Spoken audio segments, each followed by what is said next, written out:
on my YouTube channel Fun with Maths. Myself Himani. Today I am describing some most important concepts of 12th class, which is a board class, and the concepts are integration and differentiation. As we all know, integrations are of two types: indefinite integral and definite integral.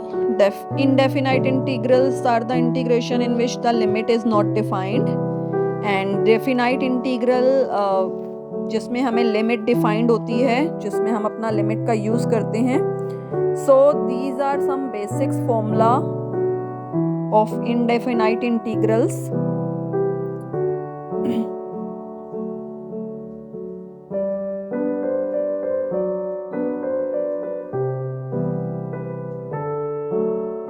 ये सारे फॉर्मूले आप लोगों को learn ही करने पड़ेंगे. ये हमारे इनडेफिनाइट इंटीग्रल्स के फॉर्मूले हैं, या नॉर्मल आप कह सकते हैं इंटीग्रेशन के फॉर्मूले हैं, जिसकी हेल्प से हम इंटीग्रेशन सॉल्व करते हैं.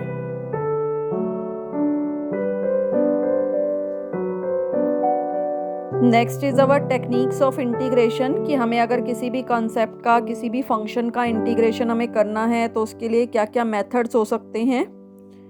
तो our first method and most important method is substitution method, जिसमें हम अपने फंक्शन को कुछ सब्स्टिट्यूट करते हैं और उसके नियर बाय का जो फंक्शन होता है वो हमारा dt में चला जाता है. Next is our integration by parts, जिसे हम प्रोडक्ट रूल ऑफ इंटीग्रेशन भी कहते हैं. Basically it's a integration of parts by parts. इसका एक क्वेश्चन आता है इंटीग्रेशन बाय पार्ट्स का 12th बोर्ड क्लासेस में. And next is our partial fraction, जिसमें हम अपने डिनोमिनेटर को पार्शियल फ्रैक्शन की हेल्प से सॉल्व करते हैं और उसका कंसेप्ट क्लियर करते हैं. उसके बाद हमारे कुछ बेसिक टाइप के इंटीग्रल्स होते हैं, जिनका डायरेक्ट हम फॉर्मूला बेस्ड क्वेश्चन भी यूज़ करते हैं, जिनमें अगर मान लो क्वाड्रेटिक इक्वेशंस वाले दे रखी हैं, ऊपर px प्लस क्यू अपॉन में क्वाड्रेटिक इक्वेशन है, ऊपर लीनियर फंक्शन है, नीचे क्वाड्रेटिक इक्वेशन है, तो उसके लिए हम किस टाइप का क्वेश्चन करते हैं. e की पावर x, साथ में आपको फंक्शन प्लस उसका डेरिवेटिव दे रखा है. तो दीज आर योर रिजल्ट्स, जिनका हम यूज करते हैं अपने इंटीग्रेशंस को सॉल्व करने के लिए.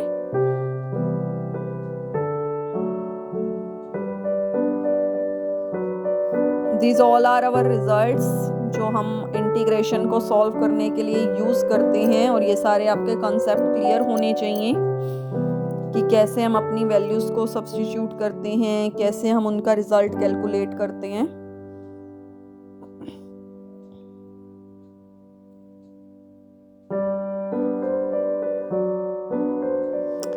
Next is our definite integration.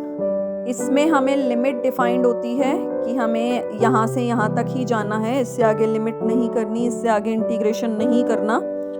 तो इसकी मोस्ट इम्पोर्टेंट थ्योरम होती है फंडामेंटल थ्योरम, जिसे हम बोलते हैं. वो हमारी क्या कहती है कि अगर आप इंटीग्रेशन कर रहे हैं from a limit a to b, तो f of b minus f of a इसका आंसर आता है. लास्ट में हम अपनी लिमिट पुट करते हैं अपने फंक्शन में आफ्टर डूइंग द इंटीग्रेशन, जब हमारा इंटीग्रेशन कंप्लीट हो जाता है. और इनडेफिनाइट और डिफिनाइट इंटीग्रल्स में एक छोटा सा चेंज होता है. वो ये होता है कि जब आप इनडेफिनाइट इंटीग्रल सॉल्व करते हैं तो आप एक इंटीग्रेशन कांस्टेंट c का यूज़ करते हैं. But when you are using definite integral, तो यहाँ पे हमारा कांस्टेंट नहीं आता. इंटीग्रेशन कांस्टेंट जो हम c लगाते हैं वो नहीं आता. ये आपको कुछ प्रॉपर्टीज दे रखी हैं डेफिनाइट इंटीग्रल की. ये सारी प्रॉपर्टीज हम क्वेश्चन सॉल्व करने के लिए यूज करते हैं, properties of definite integrals.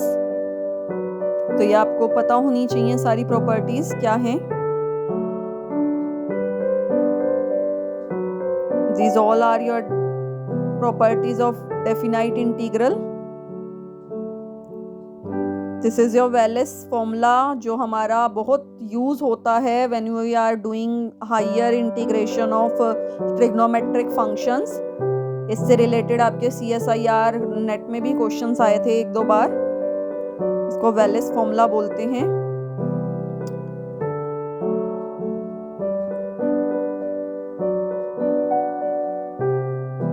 And definite integral as a limit of sum, ये फॉर्मूला भी हमारा बहुत जगह यूज़ होता है। इससे रिलेटेड क्वेश्चंस आते हैं आपके एंट्रेंस एग्ज़ाम में, या जो आप CSIR नेट का पेपर देते हैं, गेट का पेपर देते हैं, definite integral as a limit of sum, इससे रिलेटेड बहुत सारे क्वेश्चंस आते हैं जिसमें आप अपनी लिमिट को इंटीग्रेशन में चेंज करते हैं।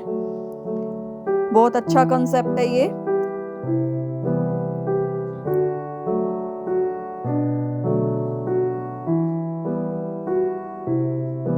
एस्टिमेशन ऑफ डिफाइनाइट इंटीग्रल, कि अगर आपको अपने इंटरवल का कॉन्टिन्यूस इंटरवल पता है, उसकी बाउंडनेस पता है, तो आप उसका एस्टिमेशन कैसे लगा सकते हैं। उसके बाद आपको कुछ एक्सपेंशंस दे रखे हैं। एक्सपेंशंस की वैल्यूज ये हमें दे रखी है। ये भी हमारी काफ़ी जगह यूज़ होती है हमारे एंट्रेंस एग्जाम्स में। जो बच्चे CSIR या गेट वगैरह के लिए प्रिपेयर कर रहे हैं तो ये वहाँ पे भी काफ़ी जगह यूज़ होता है ये एक्सपेंशंस वगैरह। And area under the curve 12th का बहुत इंपॉर्टेंट टॉपिक है, जिसमें हम कर्व्स के बीच का एरिया फाइंड आउट करते हैं। इससे रिलेटेड एक क्वेश्चन आता ही आता है आपके 12th बोर्ड एग्जाम्स में, एरिया अंडर द कर्व,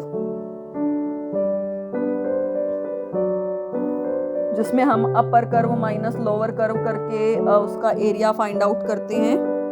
तो हमारा ये वो वाला कंसेप्ट है, एरिया अंडर द कर्व वाला। ये आपको कर्व ट्रेसिंग बता रखी है। वैसे तो ये आपका BSc का टॉपिक है, कर्व ट्रेसिंग। ये आपके BSc first term solid geometry में आता है, कैसे आप कर्व ट्रेसिंग करते हैं। कैलकुलस में भी ये यूज होता है ये कर्व ट्रेसिंग वाला टॉपिक आपका, कि how to trace a curve, आप अपने कर्व को कैसे ट्रेस करते हैं, उसकी वैल्यू कैसे कैलकुलेट करते हैं, सिमेट्री कैसे चेक करते हैं कि आपका कर्व एक्स एक्सिस के अराउंड सिमेट्रिकल है, वाई एक्सिस के अराउंड सिमेट्रिकल है, दोनों के अराउंड सिमेट्रिकल है, ये कैसे है।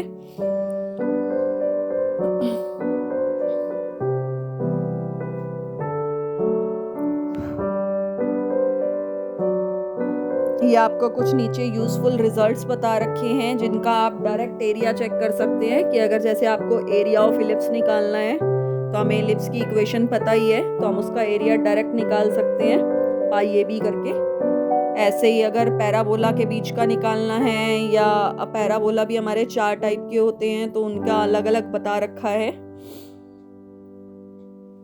कैसे निकालते हैं।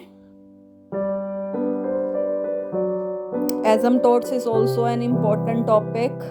कर्व ट्रेसिंग में हमारा काफ़ी यूज़ होता है एजम्पटोट्स, क्योंकि इसी का यूज़ करके हम चेक करते हैं कि हमारा कर्व कहाँ से पास होने वाला है, या कहाँ उसका एजम्पटोट लाइक कर्व बनेगा। Next is our methods of differentiation. ये भी हमारे काफ़ी जगह यूज़ होते हैं मेथड्स ऑफ डिफरेंशिएशन। तो ये पूरा ब्रीफ एक्सप्लेनेशन ऑफ आपको डिफरेंशिएशन दे रखा है, सारा डिफरेंशिएशन एंड इट्स एप्लीकेशंस और ऑल। ये भी हमारा 12th का बहुत इंपॉर्टेंट टॉपिक है। Inverse function, logarithmic differentiation, implicit differentiation, parametric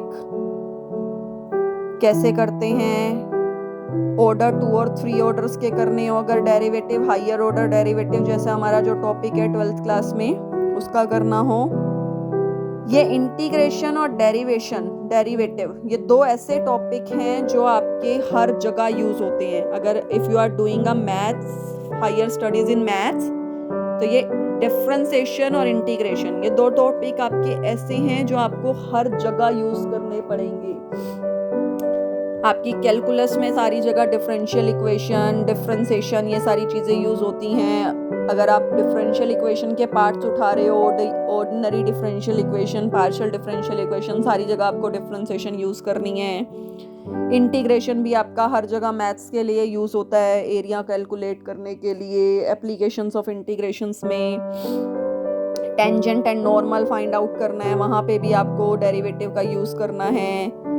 equations निकालनी है लाइन की, तो वहाँ पे भी आप डेरिवेटिव का यूज़ करेंगे।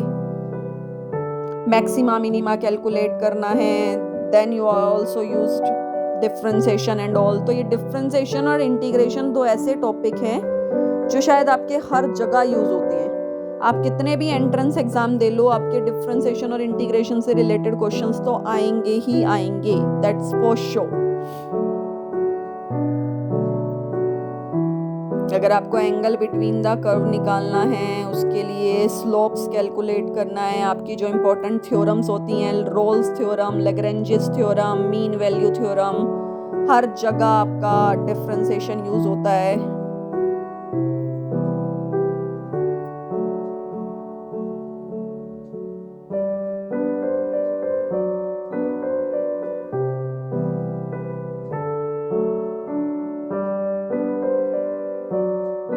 आपको कर्व का डिफरेंशिएबिलिटी चेक करनी है कि father your function is differentiable और नॉट, ये भी काफ़ी जगह यूज़ होता है।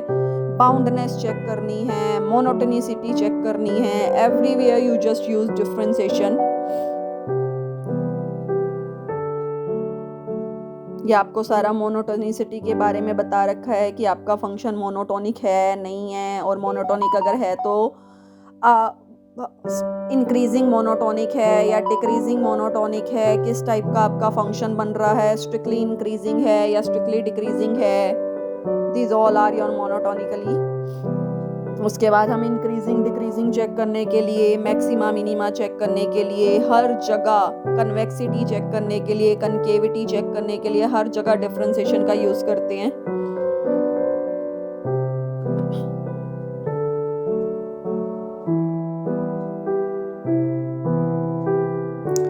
एक बच्चे ने मेरे से एक बार डाउट पूछा था कि ma'am what is the difference between local maxima and absolute maxima.